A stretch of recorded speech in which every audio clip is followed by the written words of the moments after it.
Setiap 25 hari bulan, aku senyum sikit. Bukan sebab gaji aku banyak, tapi sebab rasa lega akhirnya duit tu masuk akaun bank.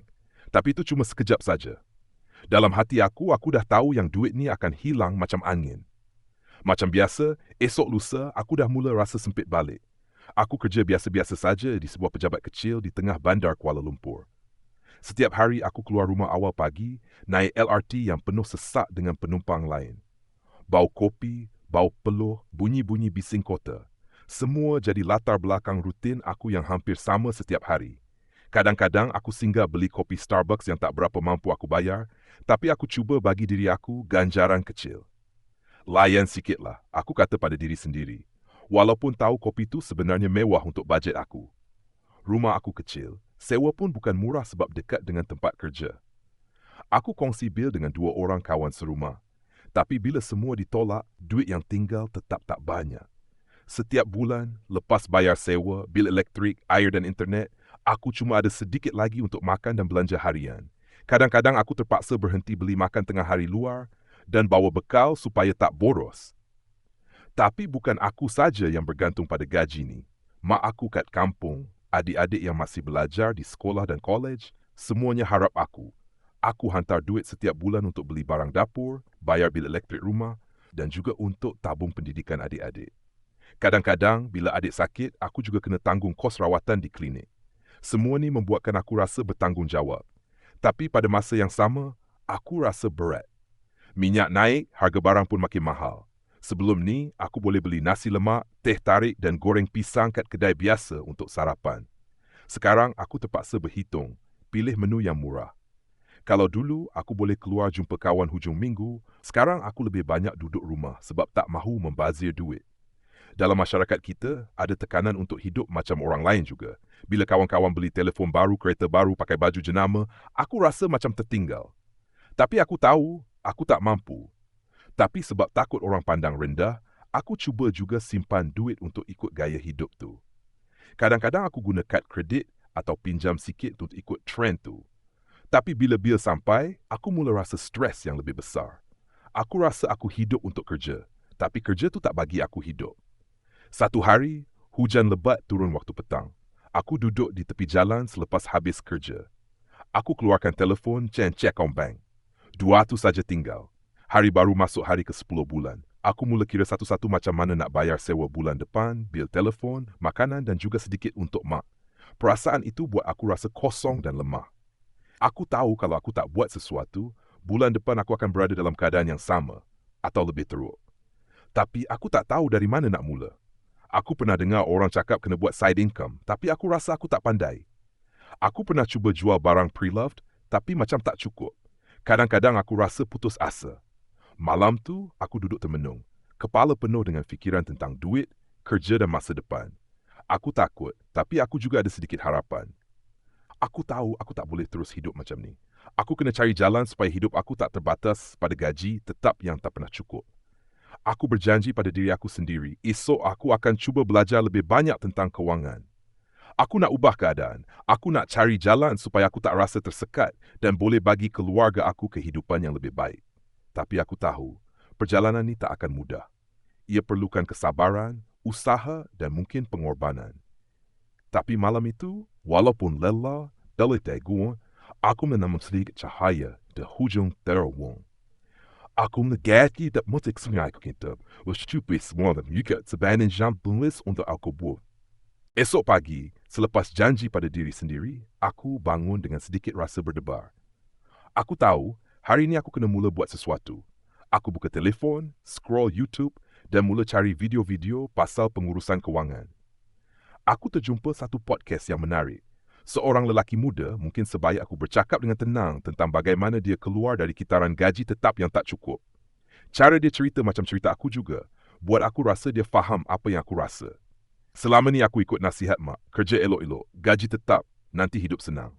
Tapi aku mula sedar nasihat tu dah tak cukup. Hidup sekarang lain. Barang naik harga, bil pun naik. Duit sama je, tapi keperluan bertambah. Aku kena usaha lebih dari sekadar kerja Senin ke Mima. Aku mula buat satu tabung kecil di telefon. Aku catat setiap sen yang keluar dari dompet aku.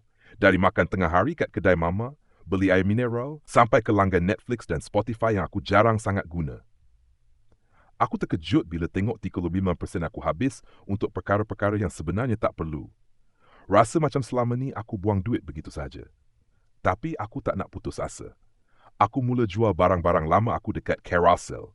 Baju-baju yang dah lama tak dipakai, kasut yang dah rosak sikit, buku-buku lama yang aku simpan macam harta karun. RM90 pertama, aku dapat hasil jual barang-barang ni bukan banyak. Tapi ia bagi aku harapan baru. Harapan yang buat aku rasa aku ada kuasa untuk ubah keadaan. Buat kerja tambahan ni bukan mudah. Aku kerja dari pagi sampai petang. Bila balik rumah, aku masih kena layan mesej pelanggan dan kemaskini iklan jualan. Kadang-kadang aku terlalu penat sampai nak log pun susah. Kawan-kawan tanya aku, kenapa susah-susah sangat? Gaji pun dah ada. Mak pula selalu risau, takut aku ambil beban lebih. Tapi aku tahu, kalau aku tak cuba sekarang, esok-esok aku akan terus tersekat dalam kitaran ni. Aku juga mula belajar pasal simpanan. Buat tabung kecemasan walaupun cuma mimpul sebulan. Aku belajar elak guna kad kredit kecuali dalam keadaan perlu. Setiap kali aku berjaya simpan walau sedikit, aku rasa macam menang. Walaupun kecil, ia tanda aku mula kuasai kewangan aku sendiri. Dalam masyarakat kita, topik duit selalu jadi perkara sensitif. Ramai yang malu nak bercakap tentang kewangan, takut nanti orang pandang rendah. Tapi aku cuba ubah mindset tu. Aku belajar daripada cerita orang lain, baca buku dan ikut blog kewangan. Aku mula faham, ilmu kewangan ni bukan untuk kaya saja, tapi untuk bagi kita kebebasan dan keamanan. Aku juga mula belajar pasal pelaburan, terutama yang sesuai dengan prinsip Islam, macam ASMB, sukuk dan pelaburan yang patuh syariah. Aku tahu kalau aku mula awal, masa akan jadi kawan aku untuk bina masa depan yang lebih baik. Walaupun aku belum mampu banyak, aku yakin langkah kecil ini akan membawa perubahan besar. Sekarang aku rasa lebih yakin dan penuh harapan. Aku tahu aku belum jadi kaya, tapi aku tengah belajar cara untuk jadi bebas. Bebas dari tekanan kewangan yang selama ini menekan hidup aku. Aku rasa aku dah mula keluar dari kepompong sempit yang selama ni aku rasa tak berhujung. Perjalanan ni baru bermula. Dentro boa tempo começando. Malam aku lapto na máscara dengan processo rebaese. O nada nos dão menuju questão yang lebih baik.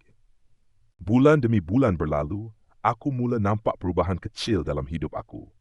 Bukan perubahan besar yang terus buat aku kaya, tapi cukup untuk aku rasa lega sikit. Aku belajar buat bajet, bukan sekadar tulis atas kertas, tapi aku ikut betul-betul.